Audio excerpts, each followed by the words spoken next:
the DOJ is launching an investigation into Biden's mental decline and the use of the Autopen during that time. You simultaneously have James Comer subpoenaing 5 different people already, including, by the way, the doctor for one Joe Biden. And I think the overall concern here is that you had somebody who was totally incapacitated in a very important role. And this means that everything that he put into play is now up for grabs. I mean, the Supreme Court already ruled that Donald Trump and his team could get rid of that parole thing they had going on, where they brought 525,000 people here from Haiti, Nicaragua, Venezuela, one other country I'm missing, Cuba perhaps, but they brought them here and they gave them work permits and all, set them up with the whole shebang. And Trump said, we're getting rid of this. And that was fought. It went all the way to the Supreme Court. And while they're still working out the legalities, temporarily anyway, Donald Trump is able to get rid of that. So that's one program that's come into question. There were all kinds of other things, right? Like, why was he pardoning 8,000 people in one day, the most ever in history? Were those pardons for sale? And so some people have suggested, including a congressman from Tennessee, I believe. Anyway, here is Biden's response. He spoke to ABC just yesterday, and he said, let me be clear. I made the decisions during my presidency. I made the decisions about the pardons, executive orders, legislation, and proclamations. Any suggestion that I didn't is ridiculous and false. Really? You made all those decisions, huh? You mean it wasn't Dr. Jill and her chief of staff? It wasn't some of the people behind the scenes? Because, I'm just looking at what you're all looking at. I don't think this guy was making any decisions. He kept getting, in trouble, right, with his people. They'd say, don't answer the questions with reporters. Look at him here. I'm actually worried he's about to pass out. I've shown you this clip before. It's my most, for me, it was the most concerning one. Here we go. I better not start the questions. I'll get in trouble. I better not start the questions. I will get in trouble. Tuesday voters. Everyone please move this way. Super Tuesday saying, do you have a message for voters? Thanks, come on. Thank you so much. So there they are. They're asking all the questions, and he looks sick as a dog. Like he's going to pass out. Like he doesn't know where he is. Like, what is going on? And, this wasn't a standalone situation. And to the Gila Indian River community, the healing, nothing wrong with me. No, nothing wrong with you. I mean, over and over and over and over again, the time he's lost at G7 and Giorgia Meloni. Now that's a prime minister, right? Giorgia Meloni from Italy going over and rescuing him. Thank goodness, like somebody cared. You know what? I've always liked her. But this was in a moment where I was like, you know what, this lady, she's got some real class. Look at her. You got all the other guys, just clueless, that she sees that, look at that immediately. She sees that Joe Biden is really interested in the parachuter over on the side. Forgive me. You know who would call me a cheap fake because I'm not showing you the parachuter. But there, she brings him back. She escorts him back to the group. Everybody else is kind of just, they get that their picture's being taken. But he then puts on his sunglasses. And even the slowness by which he does that is pretty concerning. And of course, there was the moment 2 years earlier where he's like, where's Jackie? Where's Jackie? After poor Jackie had already died months earlier. And then there was the invisible chair moment. I mean, this was another sort of for the record book. Now, there was a chair there, but he just kind of seemed, again, slow and clueless, didn't know what was going on.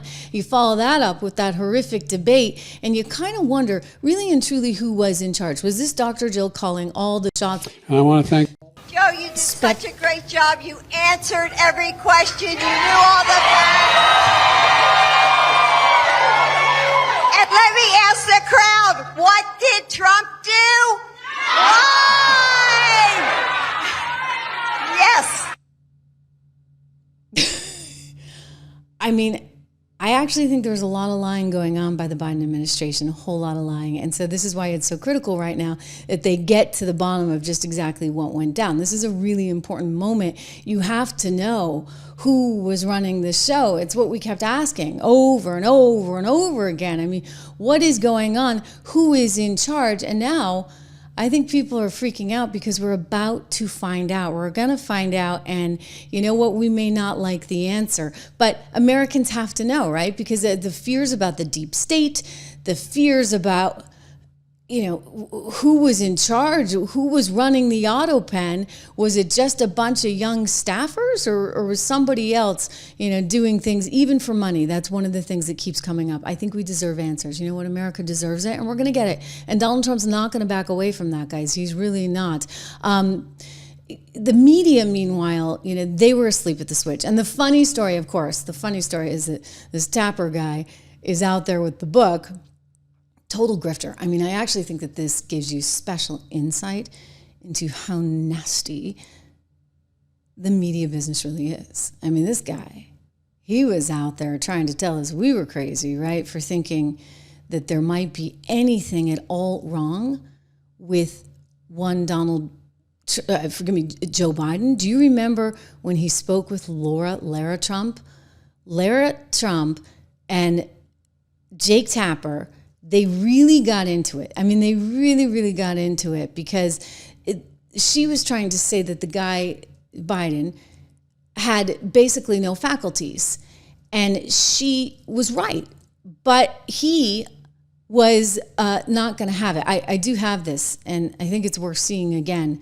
Because remember, this is the anchor that now is out with the book, criticizing the media, criticizing the Biden team, saying that this is worse than Watergate, all while he was part of the process. I mean, I guess he's grifty enough that he figures, oh, I might as well turn a dime on this one. Maybe I'll get a job at Fox out of it. Hey, you never know. Every time he comes on stage or they turn to him, I'm like, Joe, can you get it out? Let's get the words out, Joe. You kind of feel bad for him. How do you think it makes little kids with stutters feel when they see you make a comment like that? First and foremost, I had no idea that Joe Biden ever suffered from a stutter. I think what we see on stage with Joe Biden, Jake, is very clearly a cognitive decline. Okay. That's what I'm referring to. It makes me uncomfortable You have to no watch somebody on stage That's so amazing. It's so amazing to me that try and figure out an answer. A cognitive decline. Well, when you're trying to tell me that what I was suggesting was I think that you were mocking his stutter. Yeah, I think you were mocking his stutter, and I think you have absolutely no standing to diagnose somebody's cognitive decline. I would think that somebody in the Trump family would be more sensitive to people who do not have medical licenses diagnosing politicians from afar. Plenty of people have diagnosed your father from afar, and I'm sure it offends you. Your father-in-law from afar. I'm sure it offends you. You don't have any standing to say. I'm not diagnosing him. What I'm saying, Jake, you just talked is about that a cognitive decline. That Joe Biden I have is one last struggling question for you, Laura. You can't times on stage, and it's very concerning to a lot of people that this could be the leader of the free world. Okay, that is all I'm saying. I genuinely feel sorry for Joe Biden. I appreciate it. I'm sure. What an ass! I mean, really, what a jerk! And then to sit there and say, "Oh, it's the media's fault," and he thinks he's the greatest thing since sliced bread because he finally came out after the debate and admitted the emperor had no clothes. I mean, he knew the emperor had no clothes. We'd all seen the exact same tape, right? All these feeds were coming into all of us, and they all went with cheap fakes. Oh, that's the other grifter, right? KJP, who couldn't get a job in mainstream media. She wanted a job so desperately at The View. Gosh, she would have been almost good. Except that there's not a whole lot going on upstairs, and I think that maybe they figured that out and she wasn't that compelling, whether she was on the podium or whether she would be on the couch with Whoopi, etc. So she didn't get a job at The View, so she's out with her book too. I think Tapper sees the handwriting on the wall. You know what? All these media organizations, they are shutting down, right? Left and right, laying off all kinds of people. We saw more layoffs at Disney this week. We saw layoffs, of course, happening at MSNBC. Oh, Rachel Maddow's going to one show a week. Oh, we'll talk about that in a second because it's a disaster over there, total crisis. Listen, all these places are laying off. And the only place that's doing well, other than those of us over here in the non-mainstream media land, the only place that's actually doing well is Fox and maybe Newsmax. So maybe he's sitting there going, hey, I need to keep cashing a check in for however many years, and I'm not talented enough to do my own show or my own podcast, so maybe Fox will hire me. I know Fox at one point, I'll share this with you, tried to hire him. Apparently, the big boss thought it was a mistake. The big boss got it. But there was a little boss there, and she's now in charge of the whole place.